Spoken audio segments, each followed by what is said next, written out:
Hi folks, I'm Sam Haymart for Test Driven TV. Today we've got the 2014 Jeep Patriot Latitude 4x4. And why are we test driving a vehicle that's been on the market for several years without any visual changes? The reason is for 2014, Jeep has given this a 6-speed automatic transmission, replacing the constantly variable transmission, or CVT, that you had to take if you wanted the automatic. And so I really thought that was a good reason to bring one out for a new test drive to see how it did, because in 2011 when we drove it, we had a lot of good things to say about the Patriot, but that CVT really was a buzzkill. So we have the Freedom 1 four-wheel drive system in this, which means it's not the full-blown off-road drive system, but even this basic system has a locking center differential that you can use, which is far more than many of its competitors in the car-based compact crossover segment have. And when you consider that this is, according to Jeep, the most affordable SUV in America, well, we felt it was worth a second look.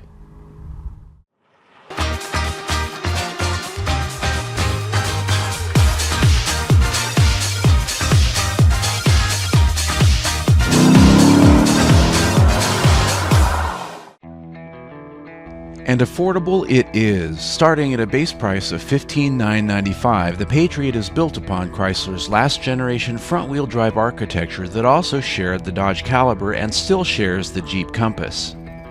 The look is familiar and remains the last vestige of Jeep's square-shouldered styling, which echoes the popular midsize XJ Cherokee built from 1984 to 2001. It's a bit smaller, but is unmistakably Jeep at first sight.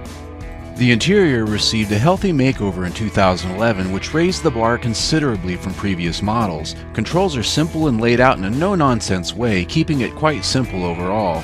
The option touchscreen audio system with Uconnect sounded good and was easy to navigate while on the road. Front seats have a robust cloth and offer up good comfort and easy adjustment. You sit low in the Patriot, giving you a traditional SUV feel and a view over the hood that makes it feel much larger than it is. Rear seat room is plentiful as well, with fold-down capability. You know, now Jeeps have really never been known for their high-tech interiors that are going to really compete against, say, Land Rover. And this one, even though it's been redesigned in the last couple of years, still looks like it was made by Rubbermaid. But that's going to mean durability over time. And one thing I've noticed already is even on these rough washboard roads that are making my hat vibrate, the dash isn't. I'm not getting rattles throughout this cabin like I often get in a lot of car-based crossovers, which tells me that while it looks a little bit Spartan, it's probably going to last. Ground clearance is a healthy 8.1 inches for a vehicle in this class, allowing for some more than mild soft roading. The Freedom 1 4x4 drive system available with the 6-speed automatic transmission is also a notable feature in this class. A full-time four-wheel drive system, it can divert power from the front to the rear automatically, but offers a manual locking center differential for some more control over traction. Best of all, it has what Jeep calls brake lock differential, which uses the ABS system to stop a spinning wheel, such as in our two-wheel test where we get one front and one rear wheel in the air. The system performed as promised, getting us on our way. Granted, you can go further with the Freedom 2 off-road system, which has a 19:1 crawl ratio, a more aggressive locking scenario, skid plates, and more, but the basic system still rocks out better than anything from Toyota, Honda, or Ford. On the back roads, the Patriot impressed us well with a more than solid composure on washboard and rutted surfaces. The chassis is neutral enough and the stability control is well sorted such that you don't get a lot of pitch and yaw on loose gravel. Impressive to me is how well composed this chassis is. A lot of car-based crossovers are, cars with lift kits, so they don't tend to feel quite as solid out on rough roads as you'd expect an off-road vehicle to be. This one does pretty well. Handling both off-road and on-road is vastly improved over the Patriot that first came on the market in 2007. The suspension has a quality feel in its tuning that on the highway is quiet and comfortable, as well as responsive on the twisty roads. The 2.4-liter World engine has 172 horsepower and promises 21 miles per gallon city, 27 miles per gallon highway, and 23 miles per gallon combined when mated to this 6-speed automatic transmission.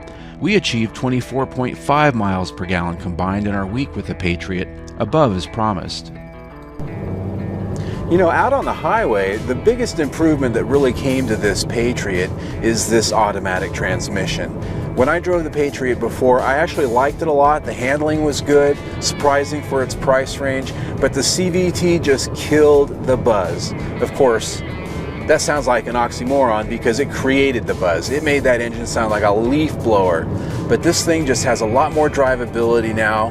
The shifting works pretty well, and the only time that you're going to lose it is if you go for the all-out Freedom Drive 2, which still comes with a CVT. But I think Jeep made the calculation that the majority of their customers are going to go with either front-wheel drive or the base four-wheel drive Freedom 1 package, and therefore that 6-speed automatic is going to be their friend.